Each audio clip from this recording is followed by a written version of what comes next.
I had no idea the amount of courage that being a senior leader of a church requires. It's going to be a bloodbath. People are going to be really angry. We're going to lose people, but it's the right decision to make, and we need to make it. Can I just talk about, from having no knowledge of ministry and no background in ministry? And again, I didn't become a believer until I was a senior in high school, and I didn't come from a Christian home, and I don't have family that's in the ministry, and that's just not my story.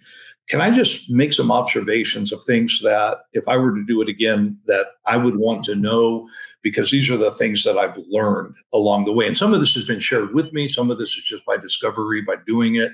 But that's what I did. And I just wrote down a number of them and I fired them off. And that's how we ended up sitting here right now. So let me, again, I have this in front of me, and I'll go through these quick. We can drill down on any of these if you want to, but let me kind of get through it. Number one is a simple word of wisdom, which is the best advice I think I've ever received in my life. And it's served me well. And it's simply this little axiom of truth. Hey, it is never as good as you think it is, and it is never as bad as you fear it is. And the reason that has been so much to me is that in my 25 years plus of doing this, I have experienced unbelievable highs that have just surpassed anything I ever thought possible. And things have opened up, and I've seen things and been places and done things and better than I ever thought. And so good. And you go, man, this is going to just be absolutely fantastic. When it's good, it's just fantastic. But I've also experienced really deep lows where it just sucks the life out of you. And for me personally, which I think is a very common experience for pastors around the country, the last 4 years from COVID on. Now, again, in my life, the last year has certainly gotten easier for reasons we'll maybe talk about. But the 20, 21, 22, 23, those were just brutally difficult years. And if all I could do is gauge everything on those years, I'd be done. I'd be out. It's like this crazy. The fruit is not what it used to be. And it's really hard. So anyway, it's never as good as you think it is. And I remember when we did the story, that's when we as a church, and we were like running over, 12,000 people, and it was like fantastic. And then it wasn't. and you're like, what happened here? And it's never as good, and it's never as bad. So take solace in that. Hey, let me interrupt this podcast for just a brief moment and tell you about our brand new book we have out called 40 Days to Easter. Starting March the 11th, we begin our 40-day journey to Easter. And spoiler alert, there's actually 42 days in there. So starting on March 10th, you can begin your journey to Easter and end on Easter Sunday itself with very short daily devotions going through the Gospel of Mark. You can pick up this book called 40 Days to Easter by Rusty George on Amazon today. Thanks so much. Back to the episode. Let me ask you about something with that real quick, just for a second. I'm just reflecting on that statement because I've heard that before, and I always thought that was really good. Do you feel like as you've gotten older, obviously COVID is its own thing, but maybe pre-COVID, that it got easier to believe that? Do you feel like that the difficulties stung a little, I don't want to say less, but the impact didn't last as long? You were able to get over it mentally quicker the older you got? I'll fire that at me again. Well, I'm just thinking about, the highs are really high, the lows are really low. You and I both know a great sermon on Sunday lasts about 30 minutes, okay? On a good Sunday, 30 minutes. On a good Sunday. And you're already thinking about the next one, or, somebody says something negative. But when something happens that's bad, it just kind of lingers with you for a while, and you can tell yourself, you know what, it's really not as bad as you think it is. It's not as bad as you think it is. Were you able to believe that quicker the older you got? Did the pain last a little? I'm sorry. I didn't understand what you were asking. Yeah, absolutely. Because you start, at the beginning, everything is magnified to the point of you don't have the experience, you don't have the paradigm to realize it's just not that good. Right. And it's really easy to let your emotions get carried away either way, but it's much more fun when it's good, obviously. And it's devastating when it's bad. but you start to realize, and again, through all the years of doing it, there's going to be highs and there's going to be lows, but not as good, not as bad. And again, we take joy in the good, but we fear the bad. That we fear, like, oh, I guess this means nobody's coming back. Nobody's, we're dropping, in attendance or whatever. And it was a bad weekend. Yeah. It was spring break, or something. Put it in perspective. So I do think the years temper, just temper your understanding of that. So yes, it does definitely get easier. Yeah. I wish I'd have known it. Oh, but I had to kind of discover it. Exactly. I just had one of those aha moments the other day where, 20 years in California, you begin to figure out, okay, the highs, the lows. May is crazy because of graduations and homecomings and everything. So nobody's at church. So you just learn to live with it. But September's great. Well, I get out here and September wasn't great.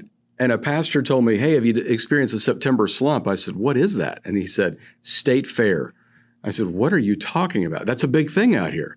So it really is learning the culture and learning the rhythms of the year. Like you said, it's not always as bad as you think it is. Yeah. Well, and again, I do think our minds like to go to, we carried away with the up and we carried away with the bad. Yes. So, okay. Number two. Number two is just simply the idea, and I don't need to spend any time on this, but I've discovered in ministry that people that are really outspoken, that are very positive, that are very quick to tell you, man, that was so good, or you're doing so good, or you're all this. People that are quick to do that are also the very same ones who are quick to leave the church, to spread their negativity. That people that have no emotional regulator overdo it on the praise, which allows them to have the same problem on the criticism. And again, so now I've just learned over the years, when somebody's coming up and just, kind of blowing it all over you, it's just kind of like, it's not, again, it's not this good. So, and when you hear what they're saying about you behind your back, it's not that bad. So that would be right. Take it with a grain of salt, as they say. That's good. Number three. And again, I just wish I'd have known that, because I actually believed the good when it was first told to me, until you run the course and you realize that then you upset them and now they're saying everything the opposite. Right. Right. It really is stunning. You can almost take their words back to them and say, wait a second, am I the same guy? That never helps. Yeah. Yep. Exactly. The third one, and this is one that has really been a defining and I think a really important principle that we discovered, or just by doing ministry. Which these are not necessarily things you learn in a classroom. These are just little things you just pick up and you go, like, wow, I wish I'd understood that. But it's this simple principle: you always pay the premium on a decision before you ever reap the dividend of that decision. And to me, this is huge. We have made decisions that have made our church. In other words, if we hadn't made that decision, our church would not be what it is today. But in the process of making that decision, we have paid a price. And, there's lots of illustrations of that I could use. Maybe the more vivid, bigger ones were when we first made a decision to go multi-site. We were just a campus in Mesa, and then we opened another campus, the journey of many churches. We lost so many people when we made that decision, and it set us back. I mean, people were like not happy, didn't like the idea, didn't buy into it, and they just stopped coming. And you go, well, this was a very bad decision. But the truth of the matter is, it was a very good decision. It was a very timely decision. It was a very important decision. And then after making that decision, taking the loss, a little bit later, you look back on it and you go, man, this is obviously one of the best decisions we've ever made, because we're able to do so much more than we were able to do before. And again, I didn't know that when people were just leaving unhappy. I didn't understand that all really good decisions you make will set you back before they move you forward. And I don't think intuitively we know that. We just think we're going to make a really good decision. Immediately we're going to reap the benefit from it. And the problem is, in the church, I don't think it works like that. Right. Why is it this way? I don't know. Do you think it's just the change factor? People just don't like change? I do think that's exactly what it is. And again, another idea that's kind of a parallel to this, I naively thought, and I mean naively thought, that vision, if you have vision, it is going to mobilize the masses. That vision is going to light people on fire. And man, I came in with so much vision of so many things, and discovered vision attracts a certain kind of person and vision repels a certain kind of person. And you want to have everybody be happy about the vision, but they're not going to be. And so again, just lessons you learn, just brace yourself. It's a good decision, but you got to get through it. And which kind of ties into another corollary that I shared with you guys. I just did not know. I did not know when I started being a senior leader at a church. And again, this might seem incredibly naive that I didn't know this, but I'm telling you, never prepared for it, never knew, wasn't like trained to do a senior pastor. I had no idea the amount of courage that being a senior leader of a church requires. Never heard anyone talk about it, never saw it, never realized it. But my goodness, I think about how many times, and just over this computer in the next room over is my work office, and I've got a library and all the books, and I just think of how many times I've sat in that office knowing the right decision to make is this decision, whatever it is, and then realizing it's going to be a bloodbath. People are going to be really angry. We're going to lose people, but it's the right decision to make, and we need to make it. I had no idea that this was going to come down to fear against courage.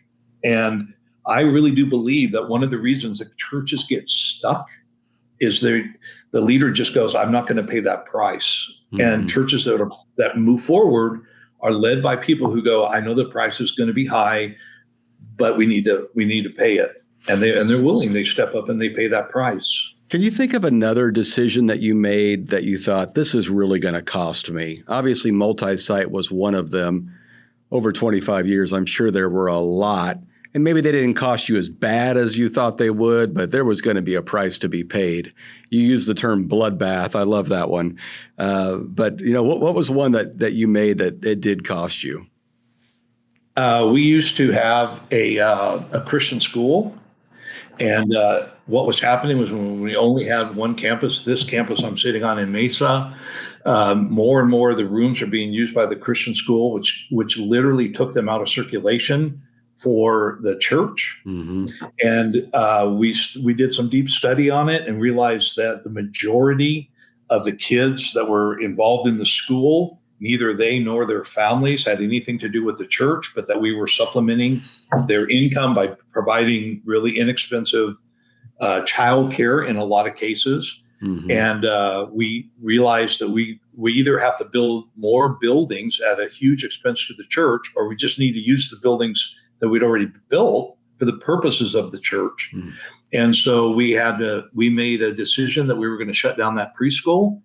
And it was preschool, elementary, and again, it seems so obvious now, but I had no clue the amount of vitriol that was going to come at us. And literally, it's the only time in the history of our church that I can recall parents stormed an elders meeting.